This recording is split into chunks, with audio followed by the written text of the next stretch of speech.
은퇴 후 정말 꿈꿔왔던 행복한 삶이 시작될까요? 아니면 예상치 못한 공허함과 혼란에 빠지게 될까요? 우리는 은퇴를 기대하면서도 정작 그 순간이 찾아왔을 때 다가올 변화에 대해 준비하지 못한 경우가 많습니다. 은퇴 후 인생의 새로운 막을 어떻게 열어갈지 오늘 함께 이야기해 봅시다. 끝까지 보시면 은퇴 후 건강하고 행복한 삶을 유지하기 위한 실질적인 팁을 얻어가실 수 있습니다.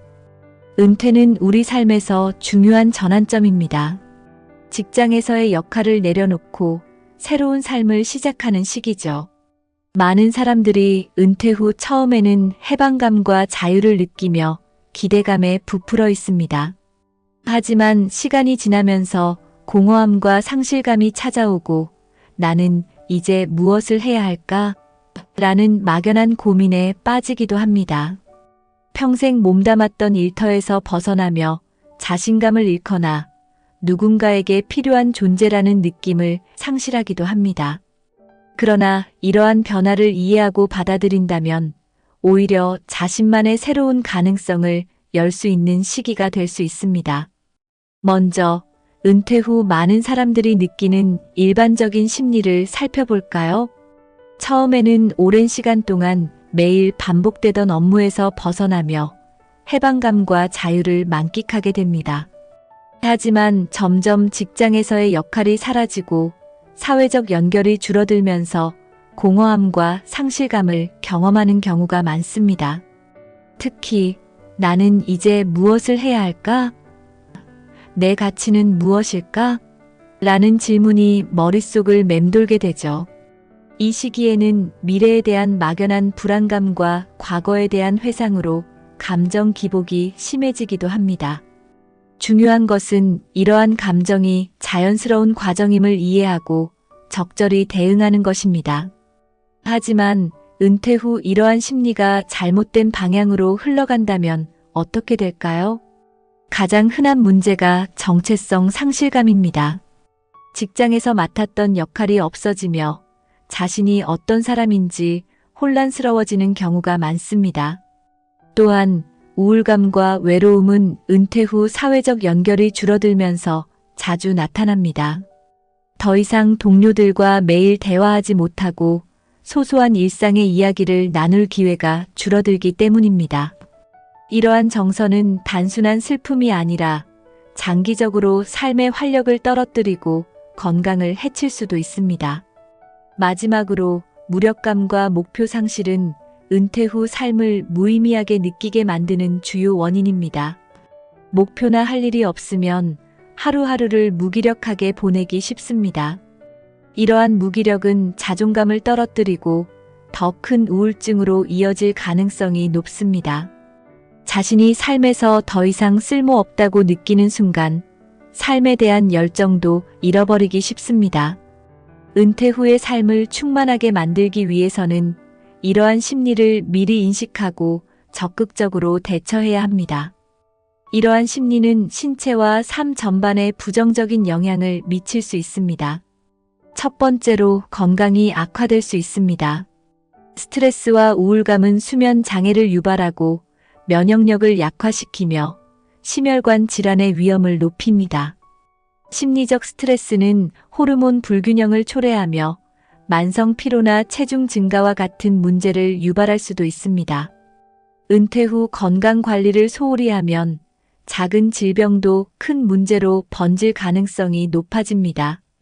특히 신체적 건강과 정신적 건강은 서로 밀접하게 연결되어 있어 함께 관리가 필요합니다.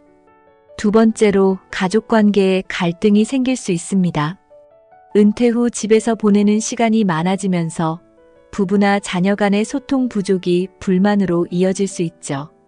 특히 부부 사이에서 역할 변화에 대한 갈등이 생기기도 합니다. 예를 들어 한 사람이 집안일에 지나치게 간섭하거나 서로의 생활 공간을 침범한다고 느끼게 되는 경우입니다. 가족 간의 갈등이 쌓이면 정서적 거리감이 생기고 관계를 회복하기 더 어려워질 수 있습니다. 이러한 문제를 예방하기 위해선 가족과의 대화를 적극적으로 이어가는 것이 중요합니다. 마지막으로 사회적 고립과 삶의 질 저하는 은퇴 후 가장 심각한 문제입니다. 외로움과 무기력함은 점점 더 많은 시간을 혼자 보내게 하고 활력을 잃게 만듭니다. 사회적 활동이 줄어들면 새로운 경험을 통해 얻는 자극과 기쁨도 함께 사라집니다. 결국 이는 삶의 전반적인 질을 낮추고 더 큰 우울증과 불안을 초래할 수 있습니다. 사회적 연결이 단절되면 외로움은 더욱 깊어지고 삶의 즐거움을 잃게 됩니다. 은퇴 후에는 의식적으로 사람들과의 교류를 늘리고 사회적 네트워크를 유지하려는 노력이 필요합니다.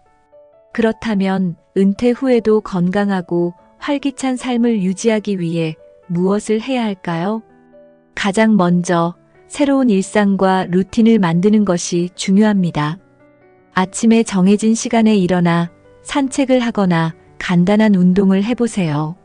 하루를 계획적으로 시작하는 것은 은퇴 후에도 삶의 활기를 불어넣는 데 도움이 됩니다. 단순히 시간을 보내는 것이 아니라 목표를 가지고 하루를 채워보세요. 정해진 시간에 운동을 하고 취미 활동을 정리하며 시간을 구조화하면 심리적 안정감도 높아집니다. 두 번째로 건강 관리를 최우선으로 해야 합니다. 규칙적인 운동은 몸을 건강하게 유지할 뿐만 아니라 기분을 개선하고 스트레스를 해소하는 데도 효과적입니다. 가벼운 걷기, 요가 또는 수영과 같은 활동을 통해 일상에서 몸을 꾸준히 움직여 보세요. 정기적인 병원 검진과 균형 잡힌 식단은 신체적 건강을 유지하는 데 필수적입니다. 운동을 통해 체력을 유지하면 더 많은 활동에 참여할 수 있는 에너지를 얻을 수 있습니다. 건강한 몸이 건강한 마음을 만든다는 사실을 잊지 마세요. 세 번째로 사회적 관계를 유지하고 확장하는 것이 중요합니다. 자원봉사나 동호회에 참여하거나 지역 모임에 나가 사람들과 소통해 보세요. 새로운 사람들과의 만남은 새로운 활력을 주고 삶의 목표를 만들어줍니다. 사회적 활동은 단순한 친목을 넘어 자신의 존재 가치를 느끼게 해주는 중요한 수단입니다. 이 과정에서 새로운 기회를 발견하고 자신감을 회복할 수도 있습니다. 이제 은퇴의 진정한 의미에 대해 생각해 볼까요? 은퇴는 단순히 일을 그만두는 것이 아닙니다. 오히려 삶의 새로운 시작이며 나를 돌아보고 나만의 시간을 가질 수 있는 기회입니다. 그동안 해보고 싶었지만 시간이 부족해서 하지 못했던 일들에 도전할 기회입니다. 새로운 취미를 시작하고 자신만의 시간을 통해 삶의 가치를 재발견할 수 있는 시기죠. 은퇴는 끝이 아니라 새로운 삶의 장을 여는 열쇠와도 같습니다. 마지막으로 은퇴 후 건강하고 행복하게 살기 위한 몇 가지 방법을 정리해 드릴게요. 취미 생활을 시작하세요. 그림 그리기, 악기 연주, 정원 가꾸기 같은 활동은 큰 즐거움을 줄 수 있습니다.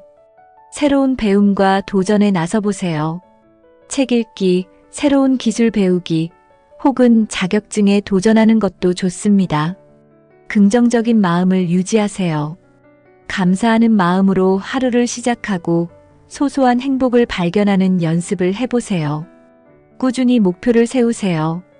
크고 작은 성취감을 통해 삶에 활력을 더해보세요. 사회적 활동을 즐기세요. 친구와의 만남이나 동호회 활동으로 정서적 안정감을 얻으세요. 은퇴는 끝이 아니라 새로운 시작입니다. 작은 변화와 실천으로 은퇴 후에도 건강하고 행복한 삶을 만들어갈 수 있습니다.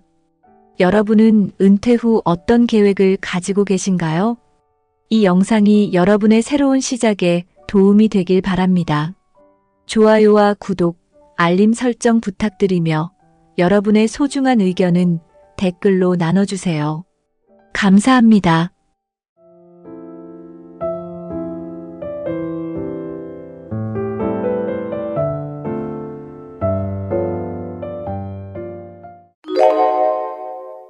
여러분, 욕심을 버리면 편해진다는 말 많이 들어보셨죠? 하지만 현실에서는 돈도 더 벌고 싶고, 더 좋은 환경에서 살고 싶고, 더 많은 것을 가지려 합니다. 문제는 욕심이 커질수록 돈도, 건강도, 인간관계도 잃을 수 있다는 점입니다. 특히 나이가 들수록 잘못된 욕심은 노후를 불행하게 만들 수 있습니다. 무리한 투자는 돈을 날리는 지름길이 될 수도 있고, 자식에게 너무 많은 기대를 하면 관계가 틀어질 수도 있습니다. 또한 건강보다 돈을 우선하다가 결국 병원비로 다 나가버리는 경우도 많습니다. 사람 욕심에는 끝이 없지만 욕심을 줄이면 오히려 삶이 편해집니다. 조금만 덜을 외치다가 결국 모든 걸 잃는 사례도 많습니다. 그렇다면 나이 들어서 욕심을 부리면 왜 위험할까요? 그리고 욕심을 줄이면 어떤 변화가 생길까요? 오늘 영상에서는 욕심이 노후에 어떤 영향을 미치는지, 그리고 욕심을 줄이면 어떤 좋은 점이 있는지 알려드리겠습니다. 끝까지 보시면 여러분도 욕심을 줄이는 것이 얼마나 중요한지 깨닫게 될 것입니다. 그럼 지금부터 함께 살펴보겠습니다. 시작합니다. 많은 사람들이 이거 하면 큰 돈 번다는 말에 혹해서 무리한 투자를 합니다. 특히 나이가 들수록 노후 자금을 불리려는 욕심이 커지기 쉽습니다. 이 투자만 하면 몇 배로 돌려받을 수 있다는 달콤한 말에 속아 넘어가는 경우가 많습니다. 하지만 그런 유혹 뒤에는 대부분 큰 손실이 기다리고 있습니다. 주변을 보면 한 방을 노리다가 결국 가진 돈을 다 날린 사례가 적지 않습니다. 퇴직금을 몽땅 투자했다가 한순간에 사라진 분들도 많습니다. 친구가 좋다고 해서, 주변에서 다 한다고 해서 덜컥 투자하면 큰일 납니다. 특히 나이가 들수록 큰 돈을 다시 벌 기회가 적어지기 때문에 더욱 신중해야 합니다. 젊을 때는 실패해도 다시 도전할 기회가 있지만 노후에는 그러기가 어렵습니다. 이 투자만 하면 인생 역전 같은 말은 절대 믿으면 안 됩니다. 투자든 사업이든 안정적인 선택을 해야 합니다. 자신의 경제 상황을 고려하지 않고 욕심만 부리면 결국 파산으로 이어질 수 있습니다. 돈을 불리려는 욕심보다 지키려는 마음이 중요합니다. 돈을 잃으면 정신적인 충격도 큽니다. 그렇다면 어떤 투자가 위험한지, 그리고 욕심을 줄이는 방법은 무엇인지 알아보겠습니다. 요즘은 인터넷과 SNS를 통해 다양한 투자 기회가 소개되고 있습니다. 특히 고수익 보장을 내세운 투자 상품이 많습니다. 하지만 이런 상품 대부분은 위험성이 높거나 사기일 가능성이 큽니다. 남들은 다 하는데 나만 안 하면 손해보는 것 같아 하는 생각이 가장 위험합니다. 검증되지 않은 정보에 속아 넘어가면 큰 피해를 볼 수 있습니다. 주변에서 투자하라고 권유할 때도 신중해야 합니다. 친한 사람이 권한다고 해서 무조건 믿으면 안 됩니다. 많은 사람들이 이건 절대 안전해 라고 말하지만 투자에 100% 안전한 것은 없습니다. 특히 원금 보장이 안 되는 투자는 더욱 조심해야 합니다. 너무 좋은 조건이라면 반드시 한 번 더 의심해 봐야 합니다. 투자 전에 반드시 전문가의 의견을 듣고 본인이 직접 검토하는 것이 중요합니다. 정보 없이 무작정 뛰어들면 결국 후회하게 됩니다. 돈을 벌고 싶은 욕심이 클수록 더 신중해야 합니다. 검증되지 않은 투자로 인해 많은 사람들이 재산을 잃고 힘든 노후를 보내고 있습니다. 그렇다면 노후에는 어떤 재정 계획이 필요할까요? 노후에는 욕심을 줄이고 현실적인 재정 계획을 세우는 것이 중요합니다. 돈을 많이 버는 것도 중요하지만 어떻게 지키느냐가 더 중요합니다. 안정적인 재정 계획을 위해서는 먼저 지출을 관리해야 합니다. 불필요한 소비를 줄이고 정기적으로 재정을 점검하는 것이 필요합니다. 정기적인 연금이나 안정적인 수익원을 확보하는 것이 중요합니다. 한 번에 큰 돈을 벌려는 생각보다는 천천히 꾸준히 유지하는 것이 더 안전합니다. 욕심을 부리기보다 현실적인 목표를 세우는 것이 중요합니다. 노후에는 수입보다 지출을 줄이는 것이 더 효과적인 방법이 될 수 있습니다. 불확실한 투자보다 안정적인 금융 상품을 선택하는 것이 안전합니다. 욕심이 많을수록 돈을 지키기 어려워집니다. 재산을 관리할 때도 지나치게 욕심을 내면 가족과의 갈등이 생길 수 있습니다. 특히 자식에게 너무 많은 기대를 하면 오히려 관계가 틀어질 수 있습니다. 부모가 욕심을 부리면 자식도 부담을 느낍니다. 욕심을 줄이면 돈도 지키고 가족 관계도 더 좋아질 수 있습니다. 그렇다면 욕심이 자식과의 관계에 어떤 영향을 미치는지 살펴보겠습니다. 부모는 자식을 위해 평생을 희생하며 살아왔습니다. 하지만 그 희생이 나중에 나는 이렇게 했으니 너도 해줘야 한다로 바뀌면 자식과의 관계가 틀어질 수 있습니다. 자식에게 기대하는 것은 자연스러운 일이지만 그것이 과하면 부담이 됩니다. 부모가 나이가 들면서 자식에게 금전적 지원이나 정서적 돌봄을 과도하게 요구하면 자식은 점점 부모를 부담스럽게 여기게 됩니다. 나는 너를 키웠으니 내가 나를 책임져야 한다는 태도는 자식을 힘들게 만듭니다. 자식도 자신의 삶이 있고 직장과 가정을 꾸려나가야 합니다. 부모가 지나친 기대를 하면 자식은 부담을 느끼고 점점 거리를 두려고 합니다. 특히 부모가 자식을 자신의 재산을 관리하는 수단으로 생각하면 더 큰 문제가 됩니다. 부모가 자식을 신뢰하고 믿어줄 때 자식도 부모에게 더 애정을 느낍니다. 욕심을 줄이고 자식도 힘들 수 있다는 점을 인정하는 것이 중요합니다. 부모가 기대하는 만큼 자식이 해주지 않는다고 해서 섭섭해하면 관계는 더 멀어질 수 있습니다. 자식과의 건강한 관계를 위해서는 내가 해준 만큼 돌려받아야 한다는 생각을 버려야 합니다.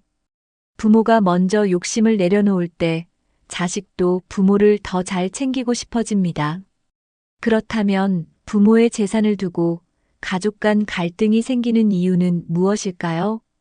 부모가 욕심을 부리면 자식들 사이에서도 갈등이 생길 가능성이 높습니다. 특히 유산 문제나 재산 관리 문제로 인해 가족이 갈라지는 경우가 많습니다. 나는 이만큼 재산을 남겨야 한다는 욕심이 가족 간 다툼을 불러올 수도 있습니다. 자식들이 부모의 재산을 두고 다투기 시작하면 가족 관계는 한순간에 무너질 수 있습니다. 부모가 재산을 미리 정리하지 않고 욕심을 부리면 남은 가족들이 어려움을 겪게 됩니다. 특히 부모가 한 자식에게만 지나치게 기대를 하면 다른 자식들과의 관계도 멀어질 수 있습니다. 부모가 이 자식은 잘 살고 저 자식은 힘드니 더 줘야겠다라고 판단하는 순간 가족 내 갈등이 시작될 수 있습니다. 부모가 공정하게 생각하고 미리 정리해 놓으면 자식들 간의 갈등을 줄일 수 있습니다. 가족 간 유산 싸움은 대부분 부모가 재산을 명확하게 정리하지 않아서 생깁니다.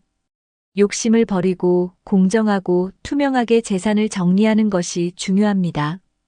부모가 지나치게 욕심을 부리면 자식들은 부모의 재산을 두고 다투게 될 수도 있습니다. 이건 내가 힘들게 모은 돈이니 무조건 내가 결정해야 한다는 생각이 갈등을 키울 수 있습니다. 결국 부모가 먼저 욕심을 내려놓을 때 가족의 화목이 유지될 수 있습니다. 그렇다면 부모가 자식과의 관계를 위해 실천해야 할 가장 중요한 자세는 무엇일까요? 바로 욕심을 버리고 자식을 존중하는 태도를 가지는 것입니다. 부모가 먼저 욕심을 버리면 자식과의 관계가 훨씬 편해집니다. 자식에게 너무 많은 것을 바라기보다는 자식이 부모를 자연스럽게 찾을 수 있도록 하는 것이 좋습니다. 왜 나한테 이렇게 안 해주냐? 라는 말보다는 내가 힘들지 않도록 도와줄게라는 태도가 더 좋은 관계를 만듭니다. 부모가 욕심을 부리지 않고 자식을 존중하면 자식도 부모를 더 잘 챙기게 됩니다. 부모가 자식에게 경제적, 정서적 부담을 줄수록 자식은 부모와 멀어지려 합니다. 하지만 부모가 나는 내가 알아서 잘 지낼 테니 내 삶을 잘 살라라고 말하면 자식은 부모를 더 자주 찾고 더 따뜻하게 대하려 합니다. 부모가 욕심을 버리면 자식도 부모를 더 존경하게 됩니다. 욕심이 없는 부모는 자식에게도 부담을 주지 않고 관계가 더 원만해집니다. 자식을 위한 욕심이 아니라 자식과 좋은 관계를 유지하려는 마음이 더 중요합니다. 부모가 먼저 이해하고 배려하는 모습을 보이면 자식도 부모에게 더욱 애정을 가집니다. 욕심이 줄어들면 자연스럽게 자식과의 관계도 개선됩니다. 자식이 부모를 찾을 때 부담을 느끼지 않는 환경을 만들어주는 것이 중요합니다.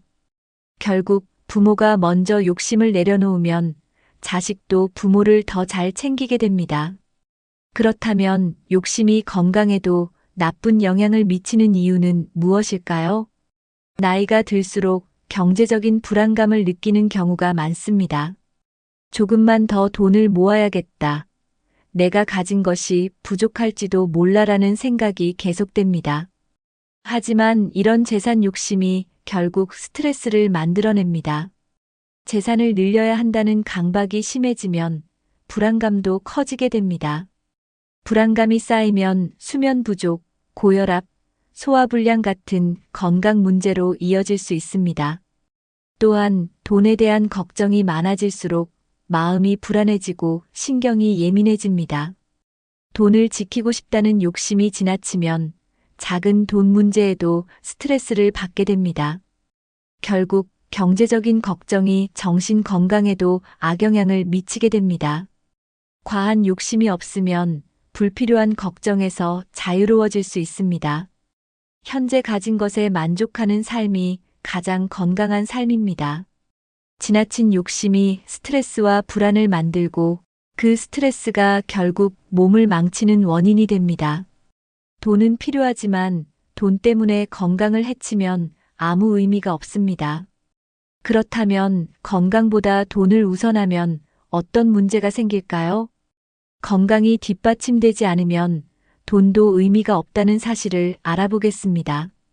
돈이 있어야 한다는 생각이 지나치면 건강을 소홀히 하게 됩니다. 특히 노후에는 건강이 무엇보다 중요합니다. 하지만 많은 사람들이 돈을 모으는데 집중하다가 건강을 돌보지 못합니다. 조금만 더 벌어야겠다는 생각이 건강을 해치는 원인이 될 수 있습니다. 돈을 모으느라 건강을 소홀히 하면 결국 병원비로 다 나갈 수 있습니다. 돈이 많으면 행복하다고 생각하지만 건강이 없으면 아무 의미가 없습니다. 실제로 많은 사람들이 나이가 들어서야 건강의 소중함을 깨닫습니다. 하지만 그때는 이미 늦을 수도 있습니다. 젊을 때처럼 회복이 빠르지 않기 때문입니다. 돈을 아끼려다가 건강검진을 미루거나 병원을 제때 가지 않는 경우도 많습니다. 하지만 작은 병도 나이가 들면 쉽게 악화될 수 있습니다. 건강을 유지하는 것이야말로 가장 중요한 재산 관리입니다. 돈을 모으기 위해 건강을 희생하면 결국 돈도 건강도 잃게 됩니다. 그렇다면 욕심을 내려놓고 건강을 먼저 챙기려면 어떻게 해야 할까요? 건강한 노후를 위해 실천해야 할 방법을 알아보겠습니다. 건강을 위해서는 욕심을 줄이고 현재의 삶을 즐기는 것이 중요합니다. 지나치게 미래를 걱정하는 대신 지금 건강한 삶을 사는 것이 더 현명합니다. 욕심을 버리면 스트레스가 줄어들고 몸과 마음이 편안해집니다. 하루하루를 건강하게 살아가는 것이 최고의 재산입니다. 건강을 유지하는 데는 돈이 많이 들지 않습니다. 규칙적인 운동, 균형 잡힌 식사, 충분한 휴식만으로도 건강을 지킬 수 있습니다. 욕심을 줄이면 정신적으로도 안정이 되고 삶이 더 여유로워집니다. 건강이 뒷받침되지 않으면 아무리 많은 돈이 있어도 무용지물입니다. 병원비로 돈을 다 쓰는 것보다 건강을 유지하는 것이 더 경제적입니다. 건강한 몸이 있어야 여행도 다니고 친구도 만나고 즐거운 노후를 보낼 수 있습니다. 무리한 돈 욕심을 줄이고 건강을 최우선으로 생각하는 태도가 필요합니다. 욕심을 버리면 마음이 편해지고 인간관계도 더욱 좋아질 수 있습니다. 그렇다면 욕심이 인간관계에도 나쁜 영향을 미치는 이유는 무엇일까요? 욕심이 많을수록 주변 사람들과의 관계가 어떻게 변하는지 살펴보겠습니다. 인간관계를 망치지 않는 방법을 알아보겠습니다. 나이가 들수록 인간관계가 더욱 중요해집니다. 하지만 돈이나 도움을 받기 위해 친구나 가족을 이용하려는 욕심이 생길 수도 있습니다. 예를 들어 경제적으로 어려울 때 자식이나 친구에게 계속해서 도움을 요청하면 관계가 틀어질 수 있습니다. 처음에는 서로 돕는 것이 당연하게 여겨질 수 있지만 반복되면 상대방도 부담을 느끼게 됩니다. 특히 자식에게 무리한 요구를 하면 자식도 피곤해할 수 있습니다. 친구 사이에서도 나는 이렇게 했으니 너도 이렇게 해줘야 한다는 태도는 관계를 악화시킵니다. 사람들은 진심으로 베풀면 자연스럽게 돌아오지만 욕심을 부려 강요하면 오히려 멀어지게 됩니다. 인간관계는 주고받는 것이 아니라 서로 존중하고 이해하는 것이 핵심입니다. 베풀기보다는 받으려고만 하는 관계는 오래가지 않습니다. 친구나 가족을 의지할 수 있지만 그 관계를 이용하려 하면 안 됩니다. 인간관계를 유지하는데 가장 중요한 것은 신뢰와 존중입니다. 욕심이 많아지면 결국 주변 사람들도 하나둘씩 떠나게 됩니다. 그렇다면 돈과 욕심이 관계를 더욱 악화시키는 이유는 무엇일까요? 돈은 인간관계를 망치는 가장 큰 원인 중 하나입니다. 특히 돈과 관련된 욕심이 커질수록 가까운 사람들과의 관계가 나빠질 가능성이 높습니다.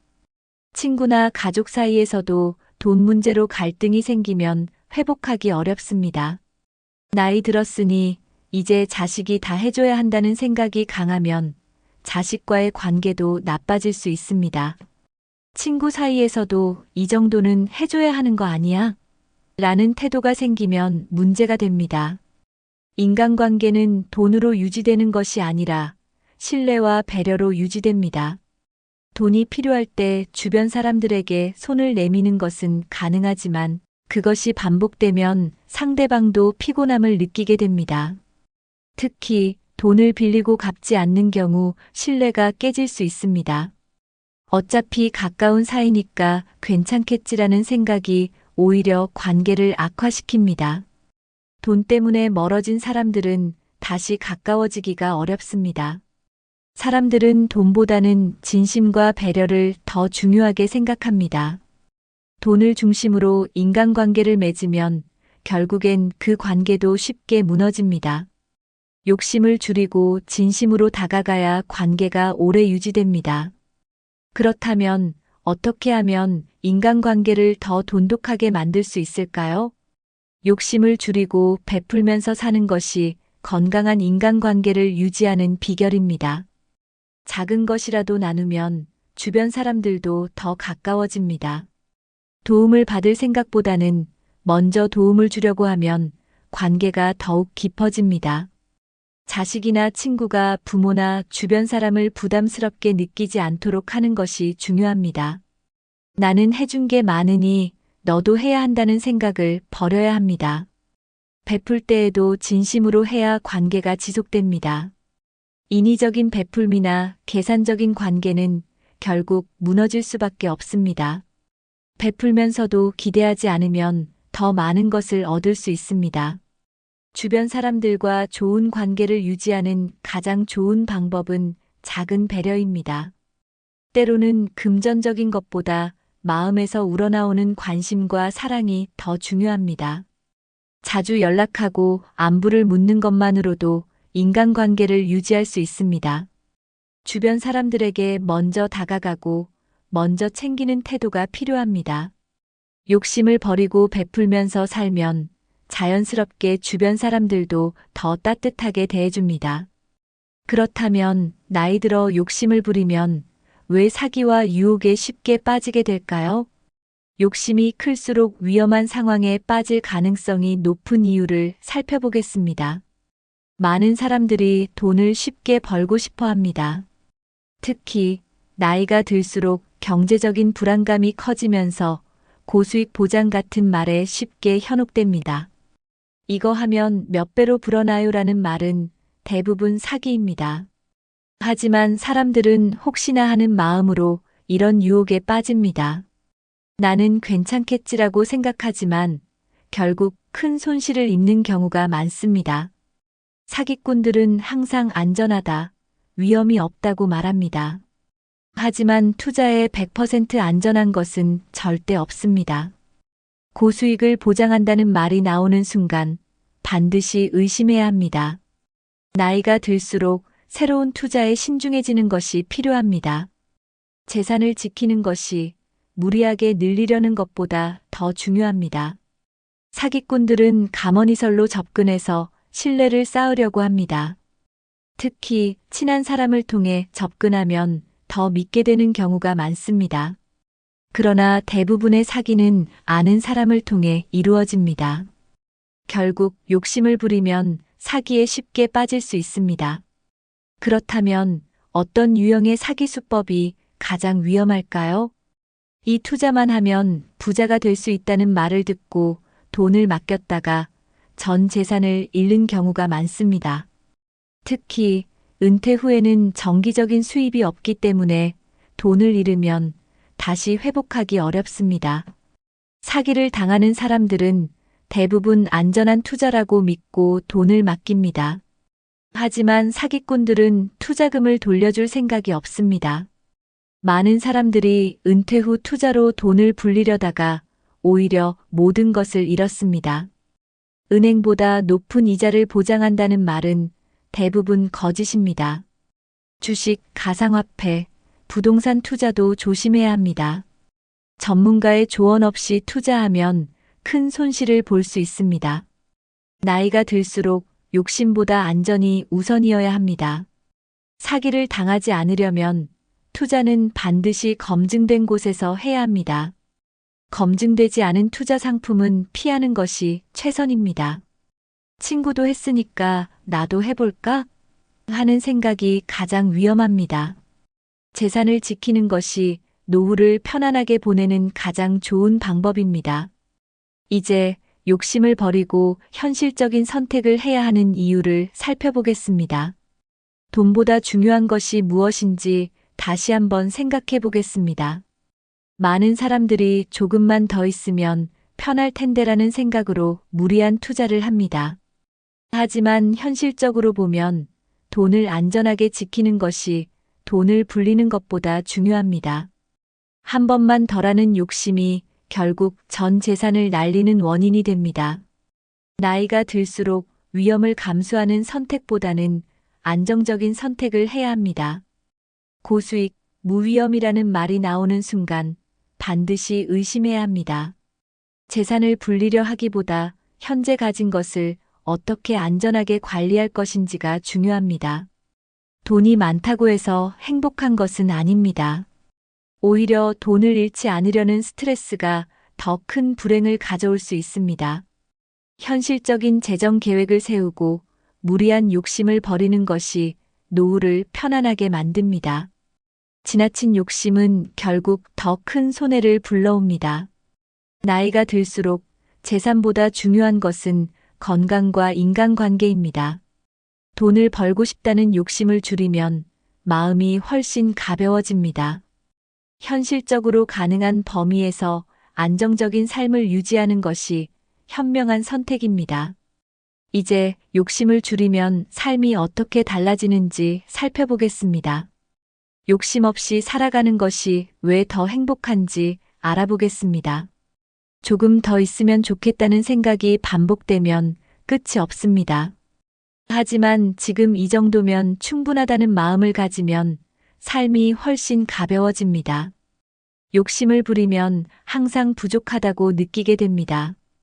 그러나 현재 가진 것에 감사하는 마음을 가지면 만족감이 커집니다. 돈, 명예, 재산, 인간관계까지 모든 것이 적당한 것이 가장 좋습니다. 지나치게 많이 가지려고 하면 오히려 더 불안해집니다. 만족할 줄 아는 사람이 가장 행복한 사람입니다. 욕심이 줄어들면 불필요한 경쟁에서도 벗어날 수 있습니다. 다른 사람과 비교하지 않고 나만의 삶을 살아가는 것이 더 중요합니다. 이 정도면 충분하다는 생각을 하면 마음이 편해집니다. 욕심을 버리면 스트레스가 줄어들고 건강도 좋아집니다. 돈이 많다고 행복한 것이 아니라 욕심이 적을수록 더 행복해집니다. 마음이 가벼워지면 인간관계도 더 원만해집니다. 이제 욕심을 줄이면 인간관계가 어떻게 변하는지 살펴보겠습니다. 인간관계를 더 좋게 만들기 위해서는 어떤 자세가 필요할까요? 인간관계에서도 욕심이 줄어들면 더 편안한 관계를 유지할 수 있습니다. 자식에게 무리한 기대를 하지 않으면 자식도 부모를 더 잘 찾게 됩니다. 친구에게 지나친 기대를 하지 않으면 친구 관계도 더 오래 지속됩니다. 이 사람은 나에게 이것을 해줘야 해라는 기대가 크면 실망도 커집니다. 하지만 해주면 고맙고 안 해줘도 괜찮다는 생각을 가지면 마음이 편해집니다. 인간관계는 억지로 유지하는 것이 아니라 자연스럽게 이어져야 합니다. 욕심이 많을수록 사람들은 피곤함을 느끼고 관계에서 멀어집니다. 반대로 욕심 없이 편안한 태도를 가지면 사람들도 더 편하게 다가옵니다.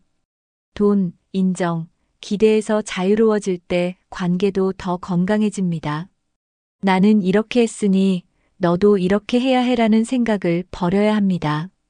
베푸는 마음이 크면 더 많은 좋은 관계를 맺을 수 있습니다. 기대하지 않고 자연스럽게 흘러가는 관계가 더 오래 갑니다. 욕심을 줄이면 불필요한 갈등도 줄어들게 됩니다. 이제 욕심을 버리고 현재를 즐기는 것이 왜 최고의 인생인지 살펴보겠습니다. 마지막으로 행복한 노후를 위한 마인드를 정리해 보겠습니다.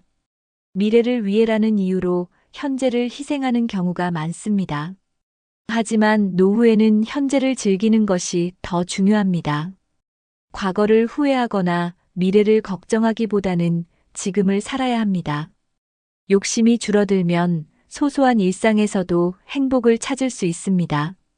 돈이 많아야 행복한 것이 아니라 지금 이 순간을 즐길 수 있어야 행복합니다. 나중에 더 좋은 날이 올 거야라는 생각보다 지금도 충분히 좋다는 생각이 필요합니다. 욕심을 내려놓으면 삶이 더 단순해지고 편해집니다. 지나간 일에 집착하지 않고 현재를 즐기는 것이 최선입니다. 욕심 없이 사는 것이야말로 가장 행복한 인생입니다. 작은 것에 감사하는 마음을 가지면 사소한 일에서도 기쁨을 느낄 수 있습니다. 돈, 명예, 인간관계보다 중요한 것은 스스로 만족하는 삶을 사는 것입니다. 욕심이 없을수록 스트레스도 줄어들고 삶의 질이 높아집니다. 나이 들어서 가장 중요한 것은 평온한 마음과 건강한 생활입니다. 욕심을 버리는 순간 진정한 행복을 찾을 수 있습니다. 이제 오늘 이야기한 내용을 정리하면서 실천할 수 있는 방법을 이야기해 보겠습니다. 오늘은 나이 들어 욕심을 부리면 결국 파산한다는 주제로 이야기해 보았습니다.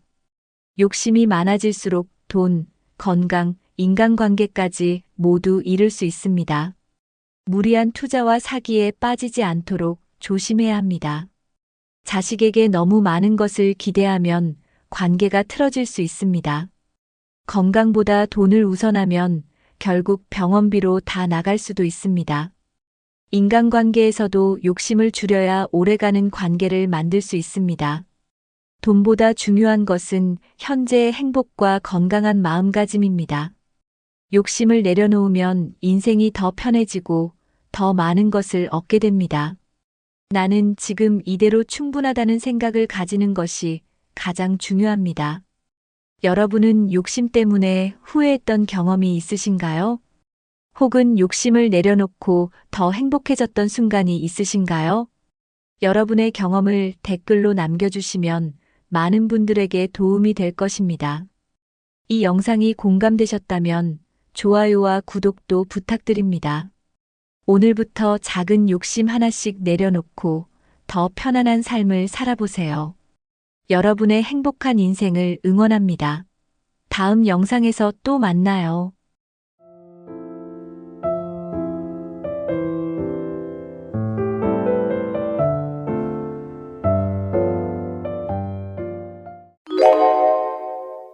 여러분, 나이가 들면 배움이 더 이상 필요 없다고 생각하시나요? 하지만 현실은 정반대입니다. 배우는 것은 젊은 사람들만의 특권이 아닙니다. 오히려 나이가 들수록 꾸준히 배우는 것이 더 중요합니다.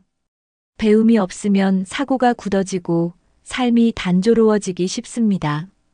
반대로 새로운 것을 배우면 두뇌가 활발해지고 인생이 더 즐거워집니다. 실제로 꾸준히 배우는 사람들이 더 건강하고 오래 산다는 연구 결과도 있습니다. 하지만 많은 분들이 이렇게 생각합니다. 이제 와서 뭘 배우겠어?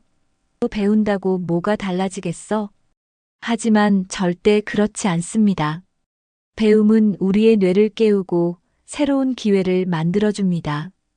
두뇌 건강, 신체 건강, 인간관계, 경제적 기회까지 모두 배움과 연결되어 있습니다. 그렇다면 나이가 들어서도 배움을 멈추지 말아야 하는 이유는 무엇일까요? 오늘 영상에서 나이 들어 배우는 것이 우리 삶에 얼마나 큰 변화를 주는지 알려드리겠습니다. 끝까지 보시면 여러분도 새로운 배움을 시작하고 싶어질 것입니다. 나이가 들면서 가장 두려운 것 중 하나가 바로 기억력 감퇴입니다. 단순히 물건을 어디에 두었는지 잊어버리는 것이 아니라 사람의 얼굴이나 중요한 일도 잊어버릴 수 있습니다. 심하면 치매로 이어질 수도 있습니다. 하지만 꾸준히 배우면 뇌를 지속적으로 자극할 수 있습니다. 뇌도 근육과 같아서 사용하지 않으면 퇴화하지만 계속 쓰면 유지됩니다. 실제로 새로운 언어나 악기를 배우는 사람들은 치매 발병률이 현저히 낮다는 연구 결과도 있습니다. 배우는 과정에서 기억력을 사용하는 것이 뇌의 신경망을 강화하기 때문입니다. 또한 학습을 하면 집중력이 높아지고 생각하는 능력도 향상됩니다. 책을 읽거나 새로운 정보를 접하면 뇌가 활성화되면서 노화를 늦추는 효과가 있습니다. 특히 단순한 반복적인 활동보다 새로운 도전을 하는 것이 더욱 효과적입니다. 예를 들어 새로운 취미를 배우거나 글을 쓰거나 문제를 푸는 활동이 도움이 됩니다. 기억력을 유지하고 싶다면 일상에서 계속해서 배우는 습관을 가져야 합니다. 지금 당장 새로운 것을 배우기 시작하는 것이 두뇌 건강을 지키는 첫걸음입니다. 이제 새로운 것을 배우면 두뇌가 젊어지는 이유를 알아보겠습니다. 배움이 어떻게 우리의 뇌를 더 건강하게 만드는지 살펴볼까요? 우리의 뇌는 새로운 자극을 받을 때 활발하게 작동합니다. 어린 시절에는 매일 새로운 것을 배우면서 뇌가 빠르게 성장합니다. 하지만 나이가 들면 배움이 줄어들면서 뇌 활동도 줄어들게 됩니다. 두뇌를 젊게 유지하려면 새로운 경험과 학습이 계속되어야 합니다. 예를 들어 새로운 언어나 기술을 배우면 뇌의 활동이 활발해집니다. 그림을 그리거나 퍼즐을 푸는 것도 뇌를 자극하는 좋은 방법입니다. 이런 활동을 꾸준히 하면 신경세포가 활성화되고 기억력이 향상됩니다. 새로운 배움은 단순한 지식 습득이 아니라 뇌의 유연성을 키우는 역할을 합니다. 뇌가 유연하면 변화에 더 잘 적응하고 창의적인 사고를 유지할 수 있습니다. 특히 새로운 환경이나 기술을 배우는 것이 두뇌를 더욱 젊게 만듭니다. 스마트폰 활용법을 배우거나 온라인 강의를 듣는 것도 좋은 예입니다. 배움은 뇌를 젊고 건강하게 유지하는 최고의 방법입니다. 이제 지적 호기심이 삶의 활력을 만드는 이유를 알아보겠습니다. 배우는 즐거움을 느끼면 삶 자체가 더 흥미로워질 수 있습니다. 배움이 주는 활력과 즐거움을 함께 살펴보겠습니다. 사람은 새로운 것을 배울 때 즐거움을 느낍니다. 어린아이들이 새로운 것을 배울 때 반짝반짝 빛나는 눈을 떠올려 보세요. 어른도 마찬가지입니다. 나이가 들어도 배움이 있으면 삶에 대한 흥미와 열정이 계속 유지됩니다. 배움을 통해 세상을 바라보는 시각이 넓어지고 새로운 경험을 하는 기회도 많아집니다. 예를 들어 역사에 관심이 생기면 여행도 더 재미있어집니다. 요리를 배우면 새로운 요리를 시도하는 즐거움이 생깁니다. 글을 배우면 나만의 이야기를 쓰면서 성취감을 느낄 수 있습니다. 배움이 있는 사람은 삶에서 무료함을 느끼지 않습니다. 하루하루가 새롭고 도전하는 기분이 들기 때문입니다. 심지어 작은 배움이라도 삶을 변화시킬 수 있습니다. 무엇이든 새롭게 배워보려는 마음이 우리를 젊고 활기차게 만듭니다. 배움이 있는 사람과 없는 사람의 삶의 질 차이는 시간이 지날수록 더욱 커집니다. 지금부터라도 작은 것부터 배우기 시작하면 인생이 더 풍요로워질 것입니다. 이제 배움이 신체 건강에도 긍정적인 영향을 주는 이유를 살펴보겠습니다. 배움은 단순히 지식을 얻는 것 이상으로 신체 건강에도 영향을 미칩니다. 새로운 것을 배우는 과정에서 뇌는 활발히 움직이고 스트레스 해소에도 도움이 됩니다. 우리가 몰입해서 공부하거나 새로운 기술을 배울 때 뇌에서 도파민이라는 행복 호르몬이 분비됩니다. 이 도파민이 기분을 좋게 만들어주고 스트레스를 줄이는데 큰 역할을 합니다. 스트레스가 줄어들면 신체의 면역력도 자연스럽게 높아집니다. 반대로 무기력한 상태가 지속되면 면역력이 떨어지고 건강에도 악영향을 미칠 수 있습니다. 연구에 따르면 배우는 습관이 있는 사람들은 그렇지 않은 사람들보다 스트레스 수치가 낮다고 합니다. 특히 나이가 들수록 꾸준한 배움은 우울증 예방에도 효과적입니다. 하루를 무료하게 보내는 것보다 작은 목표라도 설정하고 배우는 것이 정신 건강에 더 긍정적인 영향을 줍니다. 예를 들어 새로운 언어나 악기를 배우면 집중력이 향상되고 성취감도 느낄 수 있습니다. 이러한 배움이 계속되면 신체적으로도 활력을 느끼며 더욱 건강한 생활을 할 수 있습니다. 배움이 단순한 정신적 활동이 아니라 몸과 마음을 모두 건강하게 만들어주는 중요한 요소라는 것을 기억해야 합니다. 이제 규칙적인 배움이 어떻게 생활 습관을 건강하게 만드는지 살펴보겠습니다. 배움이 생활 속에서 어떻게 긍정적인 변화를 가져오는지 함께 알아볼까요? 배움과 건강한 생활 습관의 관계를 살펴보겠습니다.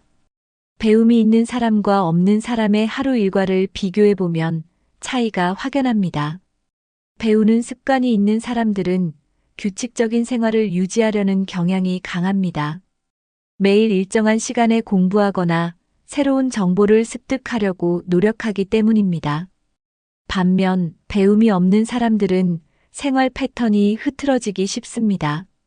규칙적인 생활이 몸과 마음에 긍정적인 영향을 미친다는 것은 이미 입증된 사실입니다.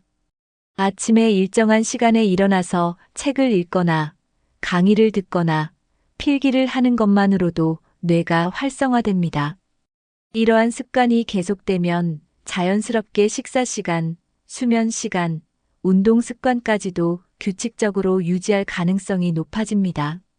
특히 뭔가를 배우면서 목표를 가지게 되면 하루를 더욱 의미 있게 보낼 수 있습니다. 단순히 시간을 때우는 것이 아니라 배움을 통해 자신을 성장시키는 느낌을 받을 수 있습니다. 예를 들어 온라인 강의를 듣거나 새로운 취미를 배우는 것만으로도 생활에 활력을 더할 수 있습니다. 배움이 있는 사람은 자연스럽게 건강한 생활 습관을 유지하려고 노력하게 됩니다.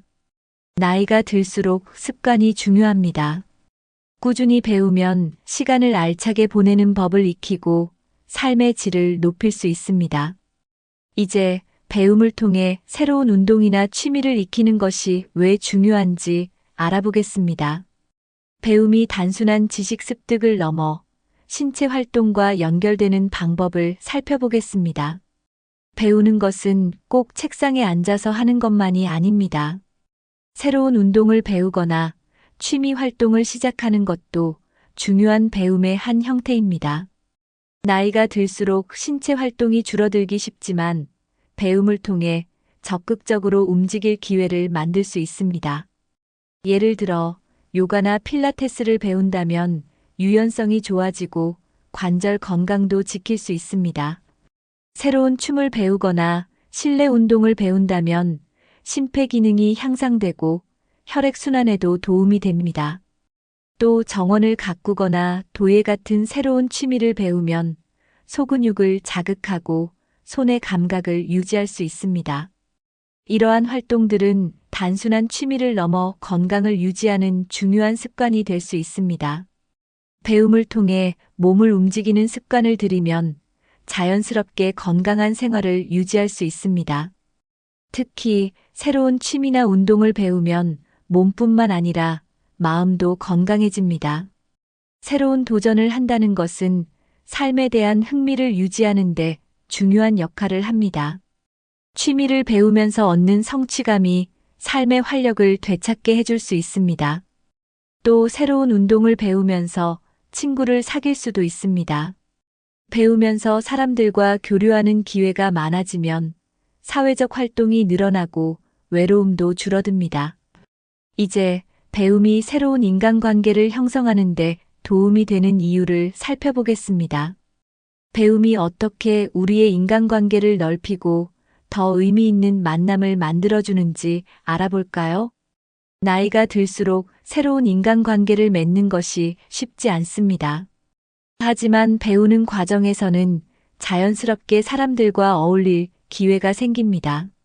예를 들어 새로운 언어나 운동을 배우면 비슷한 관심사를 가진 사람들과 교류할 수 있습니다.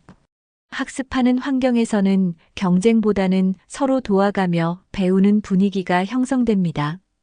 특히 같은 목표를 가지고 공부하는 사람들끼리는 금방 친해질 수 있습니다.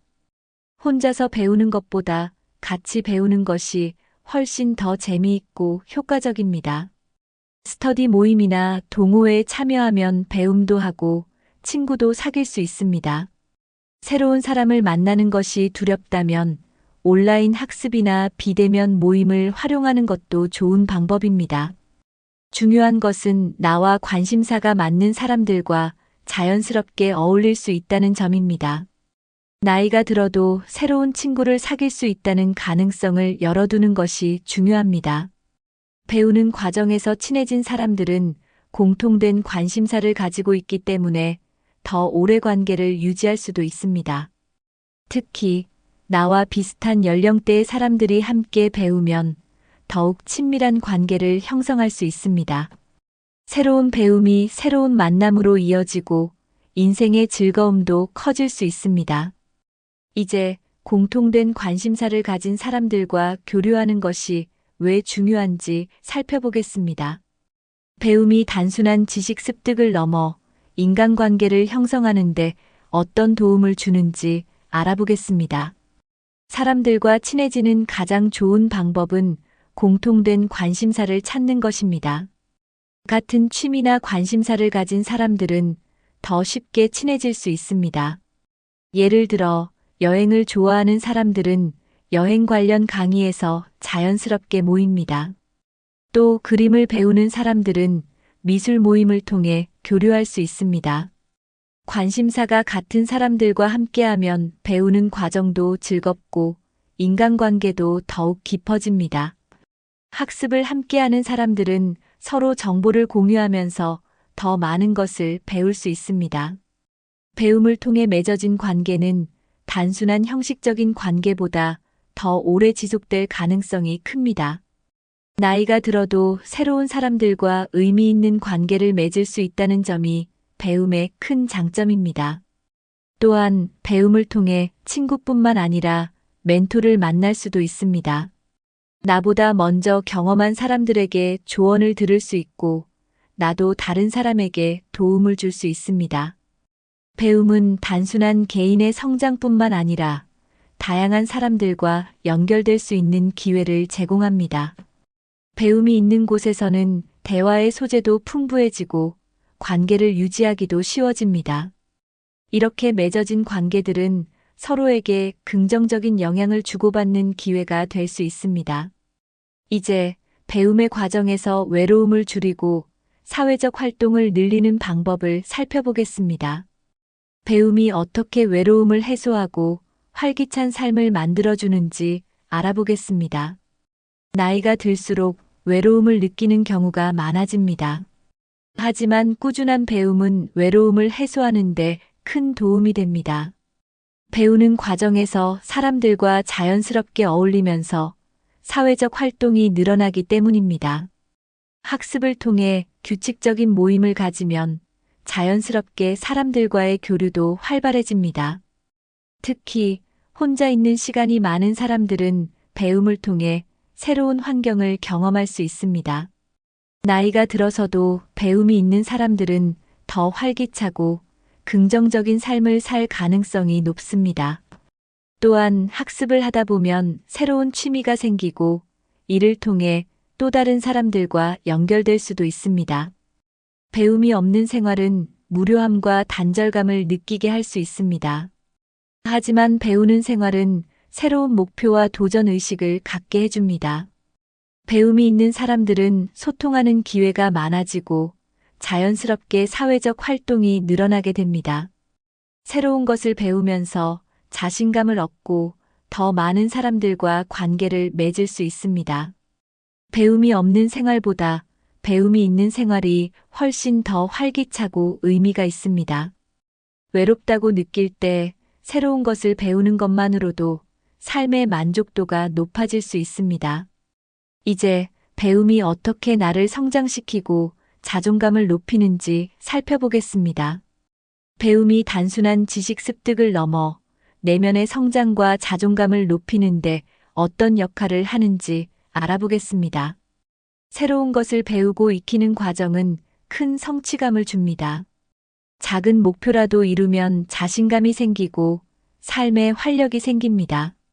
예를 들어 요리를 배우고 직접 만든 음식을 가족과 나눌 때 성취감을 느낍니다. 글을 쓰거나 그림을 배우면 완성된 작품을 보며 뿌듯함을 경험할 수 있습니다. 나이가 들면서 도전할 일이 줄어들 수 있지만 배움은 계속해서 도전하는 기회를 제공합니다. 배우는 과정에서 새로운 것을 해냈다는 뿌듯함을 느끼며 삶의 만족도가 높아집니다.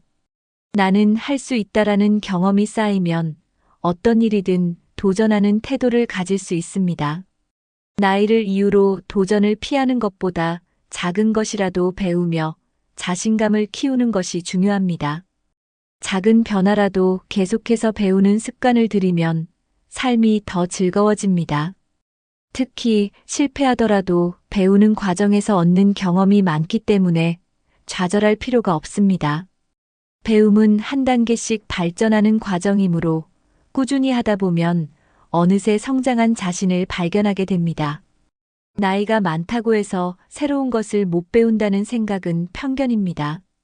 오히려 꾸준히 배우는 사람들은 더 젊고 활기찬 삶을 살아갑니다. 이제 배움을 통해 세상을 더 넓게 바라볼 수 있는 이유를 알아보겠습니다. 배움이 우리에게 새로운 시각과 생각을 열어주는 과정임을 함께 살펴보겠습니다.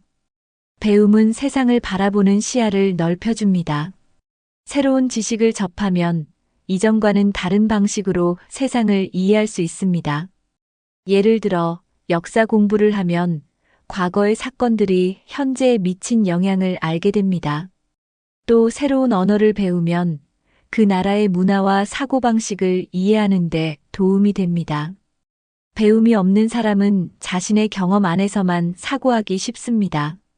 반면 배우는 사람은 다양한 시각을 가지며 더욱 유연한 사고를 할 수 있습니다. 새로운 기술을 배우면 변화하는 세상에 더 쉽게 적응할 수 있습니다.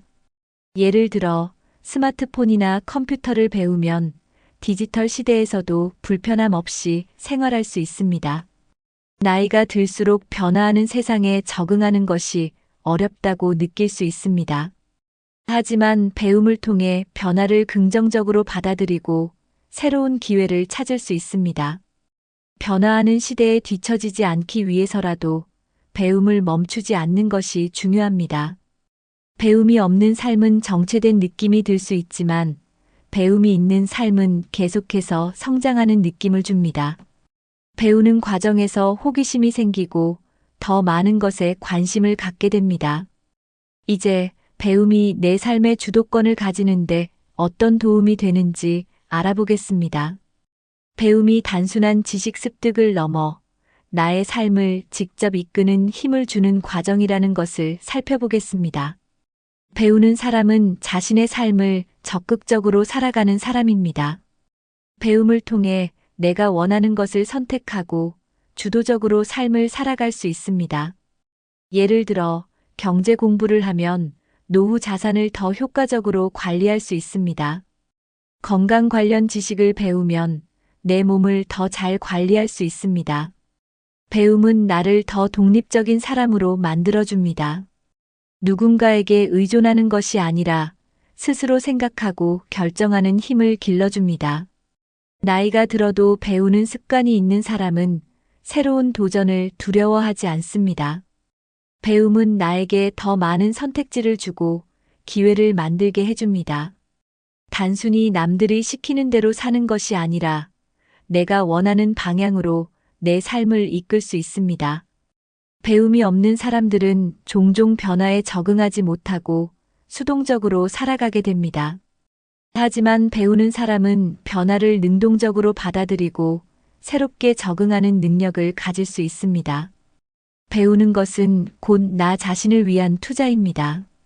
오늘부터라도 작은 배움을 시작하면 내 삶이 점점 더 발전하는 것을 경험할 수 있습니다. 이제 배움이 경제적 기회까지 제공할 수 있는 이유를 살펴보겠습니다. 배움이 어떻게 나의 경제적 안정과 노후 생활에도 도움을 줄 수 있는지 알아보겠습니다. 많은 사람들이 나이가 들면 새로운 경제적 기회를 만들기 어렵다고 생각합니다. 하지만 배우는 습관이 있다면 어떤 연령에서도 새로운 기회를 얻을 수 있습니다. 예를 들어 온라인 마케팅, 블로그 운영, 영상 제작 같은 기술을 배우면 새로운 소득원이 될 수 있습니다. 요즘은 나이와 관계없이 누구나 배울 수 있는 온라인 강의가 많아졌습니다. 디지털 기술을 익히면 재택근무나 프리랜서로 일할 수 있는 기회도 많아집니다. 또 유튜브나 블로그를 운영하면서 자신의 경험과 지식을 공유하는 것도 하나의 방법입니다. 요즘 많은 사람들이 온라인에서 자신의 전문성을 살려 부수입을 창출하고 있습니다. 나는 컴퓨터를 잘 못해라고 생각할 수도 있지만 기본적인 것부터 차근차근 배우면 충분히 활용할 수 있습니다. 스마트폰만 활용해도 할 수 있는 경제 활동이 점점 늘어나고 있습니다. 배움을 통해 새로운 기술을 익히면 노후에도 안정적인 수입을 유지할 수 있습니다. 나이에 관계없이 배우고 적응하려는 태도가 중요합니다. 새로운 기술을 배우면 일할 기회뿐만 아니라 주변 사람들에게 도움을 줄 수도 있습니다. 배움이 있으면 변화하는 경제 환경에서도 살아남을 수 있습니다. 이제 취미를 활용해 부업이나 소소한 경제 활동을 할 수 있는 방법을 살펴보겠습니다. 배움이 단순한 지식 습득을 넘어 실제 생활에서 경제적인 기회를 만들어주는 방법을 알아보겠습니다. 취미를 활용하면 소소한 경제 활동으로 연결할 수도 있습니다. 예를 들어 손뜨개, 공예, 캘리그래피 같은 취미를 배우면 제품을 만들어 판매할 수도 있습니다. 직접 만든 수공예품을 온라인에서 판매하는 사람들이 많아지고 있습니다. 또 글을 쓰는 것을 좋아하는 사람이라면 전자책을 만들어 판매할 수도 있습니다. 요즘은 스마트폰 하나만 있으면 쉽게 자신의 취미를 활용해 수익을 낼 수 있습니다. 재능을 활용해 강의나 교육 활동을 할 수도 있습니다. 예를 들어 요리를 잘하는 사람이라면 온라인 요리 강의를 열 수도 있습니다. 음악을 좋아한다면 악기 연주나 노래를 가르치는 일도 가능합니다. 취미는 돈이 되지 않는다는 생각은 옛날 이야기입니다. 꾸준히 배우고 연습하면 취미도 하나의 경제적 기회로 만들 수 있습니다. 배움을 통해 자신만의 강점을 살려볼 수 있습니다. 처음에는 단순한 취미로 시작하더라도 점점 더 전문성을 키울 수도 있습니다. 작은 경제 활동이라도 직접 돈을 벌 수 있다는 점에서 성취감을 느낄 수 있습니다. 이제 배움이 노후 생활을 더 풍족하고 안정적으로 만들어주는 이유를 알아보겠습니다. 배움이 단순한 생활의 일부가 아니라 노후를 위한 중요한 준비 과정이라는 것을 살펴보겠습니다. 나이가 들수록 가장 중요한 것은 경제적 안정과 삶의 만족도입니다. 배움이 있으면 새로운 경제적 기회를 얻을 수 있을 뿐만 아니라 더 풍요로운 노후를 보낼 수 있습니다. 예를 들어 투자나 금융 관리에 대해 배우면 돈을 더 효율적으로 관리할 수 있습니다. 재테크를 배우지 않으면 나이가 들수록 경제적 불안감이 커질 수 있습니다. 하지만 기초적인 금융 지식을 익히면 은퇴 후에도 경제적으로 여유 있는 삶을 살 수 있습니다. 또한 배움을 통해 새로운 취미나 활동을 찾으면 노후 생활이 더욱 즐거워집니다. 취미가 있는 사람들은 하루하루가 의미 있고 활기찹니다. 반면 아무것도 배우지 않고 보내면 무료함을 느끼기 쉽습니다. 배움이 있는 삶은 목표가 있고 새로운 도전을 할 기회를 제공합니다. 배우는 습관이 있는 사람은 노후에도 활발한 사회생활을 이어갈 수 있습니다. 책을 읽거나 새로운 기술을 배우면서 꾸준히 성장하는 태도가 중요합니다. 노후를 단순히 쉬는 시간으로만 보내는 것이 아니라 배움을 통해 더 의미 있는 시간을 만들 수 있습니다. 지금부터라도 꾸준히 배우는 습관을 들이면 앞으로의 삶이 더욱 풍요로워질 것입니다. 이제 배움이 우리 삶을 더 재미있고 즐겁게 만들어주는 이유를 살펴보겠습니다. 배움이 단순한 지적 활동을 넘어 삶의 질을 높이고 행복을 주는 과정이라는 점을 알아보겠습니다. 배움은 단순한 지식 습득을 넘어 삶을 더욱 풍요롭게 만듭니다. 새로운 취미를 배우면 매일이 새롭고 흥미로워집니다. 예를 들어 그림을 배우면 나만의 작품을 만들면서 성취감을 느낄 수 있습니다. 음악을 배우면 노래를 부르거나 악기를 연주하는 즐거움을 경험할 수 있습니다. 운동을 배우면 건강도 좋아지고 새로운 사람들과 어울릴 기회도 생깁니다. 배움이 있는 삶은 무료함을 줄이고 삶의 만족도를 높여줍니다. 취미는 단순한 여가 활동이 아니라 정신 건강에도 긍정적인 영향을 줍니다. 좋아하는 취미를 배우면 스트레스가 줄어들고 마음의 안정도 찾을 수 있습니다. 배움은 나에게 새로운 목표를 만들고 매일을 더 의미 있게 만듭니다.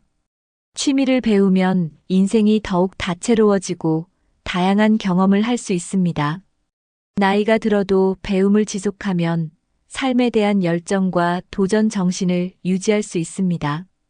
배움이 있는 사람들은 나이가 들어도 활기차고 긍정적인 태도를 가집니다.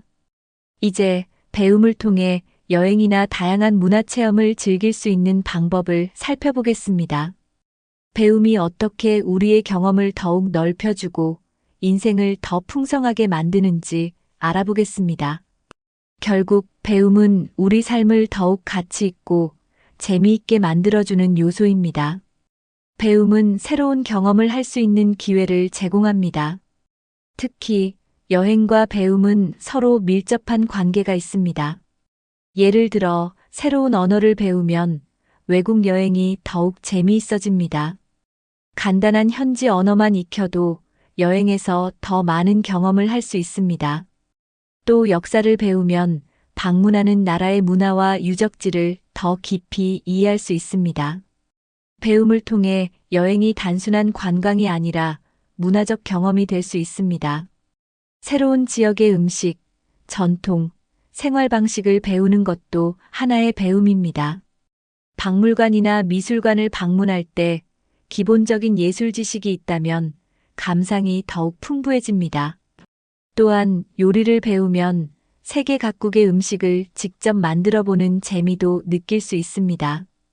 다양한 배움을 통해 여행에서 얻을 수 있는 만족도가 더욱 높아집니다.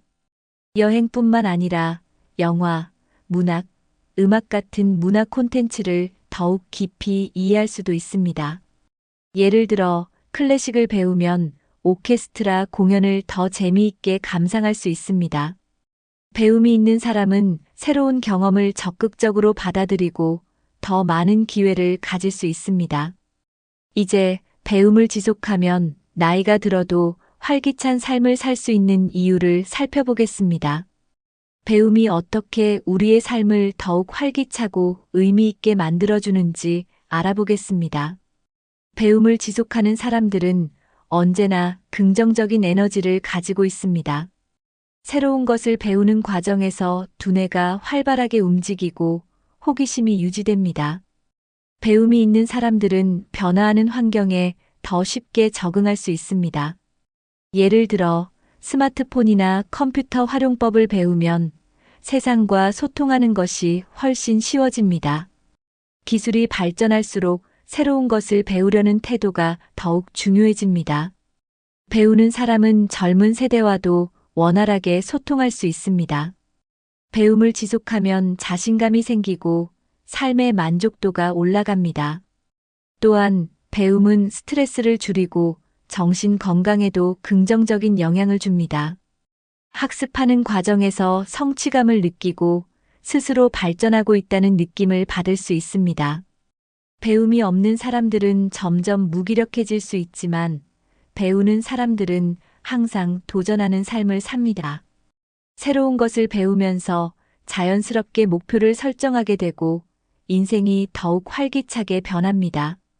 배우는 사람들은 나이가 들어도 건강하고 긍정적인 태도를 유지할 가능성이 큽니다. 결국 배움이 있는 사람과 없는 사람의 삶의 질 차이는 시간이 지날수록 커지게 됩니다. 이제 오늘의 내용을 정리하면서 실천할 수 있는 방법을 이야기해 보겠습니다. 배움이 우리 삶을 어떻게 변화시키는지 다시 한번 되짚어 보겠습니다.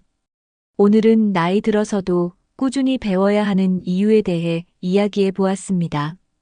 배움은 단순한 지식 습득이 아니라 우리의 두뇌 건강, 신체 건강, 인간관계, 경제적 기회까지 영향을 줍니다. 배움을 통해 치매를 예방하고 스트레스를 줄이며 더 많은 사회적 활동을 할 수 있습니다. 또한 새로운 취미를 배우거나 여행과 문화를 즐기는 기회를 가질 수도 있습니다. 배우는 사람은 나이가 들어도 긍정적인 태도를 유지하며 활기찬 삶을 살아갑니다. 중요한 것은 크고 어려운 것을 배우는 것이 아니라 작은 것부터 꾸준히 배우는 것입니다. 책을 읽거나 스마트폰 활용법을 익히거나 간단한 운동을 배우는 것도 훌륭한 배움입니다. 여러분은 지금 배우고 싶은 것이 있으신가요? 혹시 이미 배우고 계신 것이 있다면 댓글로 공유해 주세요. 다른 분들에게도 큰 도움이 될 수 있습니다. 또한 이 영상이 유익했다면 좋아요와 구독 버튼을 눌러주세요. 더 많은 분들이 배움을 지속하고 활기찬 삶을 살아갈 수 있도록 주변에도 공유해 주세요. 오늘부터라도 작은 배움을 시작해 보세요. 배움은 우리의 삶을 더 행복하고 가치 있게 만들어줍니다. 여러분의 건강하고 즐거운 배움의 여정을 응원합니다. 다음 영상에서 또 만나요.